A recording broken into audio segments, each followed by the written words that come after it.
During August 2024, the University of Utah Seismograph Station, which is responsible for the operation and analysis of the Yellowstone seismic network, detected 64 earthquakes in the Yellowstone National Park area. The largest event that month was a magnitude 2.7 microearthquake located about 2.5 miles northwest of West Yellowstone, Montana, at 1:34 a.m. Mountain Daylight Saving Time on July 21. July's seismicity in Yellowstone was marked by a cluster of earthquakes that occurred about 13 miles northeast of West Yellowstone, Montana. The largest earthquake in the sequence was a magnitude 1.5 at 2 a.m. Mountain Daylight Saving Time.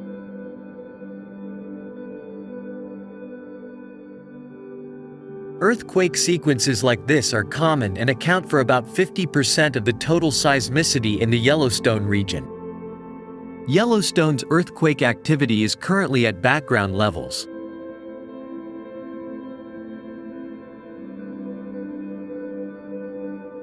Meanwhile, the massive Steamboat Geyser on Yellowstone's supervolcano has erupted 24 times this year, prompting fears of a catastrophic eruption, but seismologists suggest it may have been caused by unusually high rainfall in the area in recent years.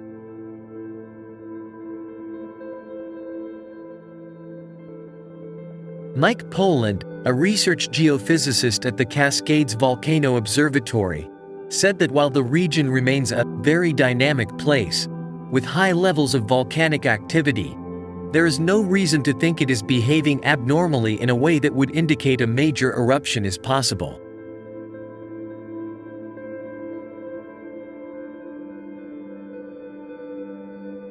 Mr. Poland was one of a number of scientists speaking at a news conference via conference call to discuss the release of the 2018 update to the U.S. Geological Survey's National Volcanic Hazard Assessment, which ranks 161 volcanoes across the country in terms of the risk they pose if they erupt.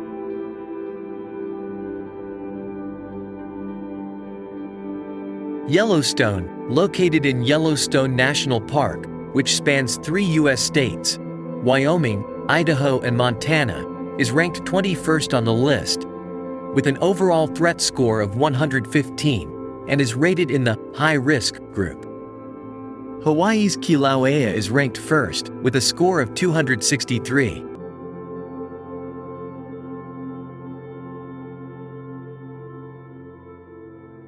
The increasing number of eruptions at Steamboat Geyser has surprised some scientists, and Mr. Poland said, "We've only studied this system for a small part of its long existence. I certainly wouldn't interpret anything that's happened over the last few years as reflecting a system as long-lived as Yellowstone."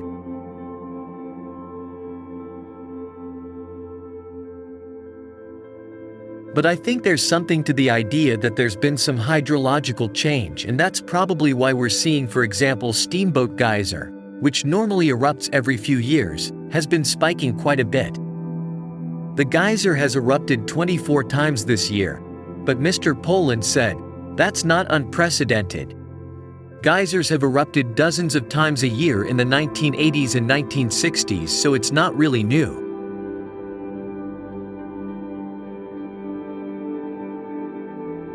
But there's something to be said for all the rainfall that's fallen in certain parts of the Rockies in recent years.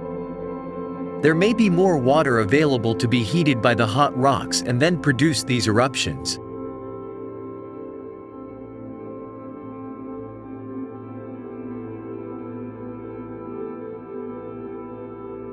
Mr. Poland said little was known about Yellowstone's many geysers because they were difficult to study and very unpredictable.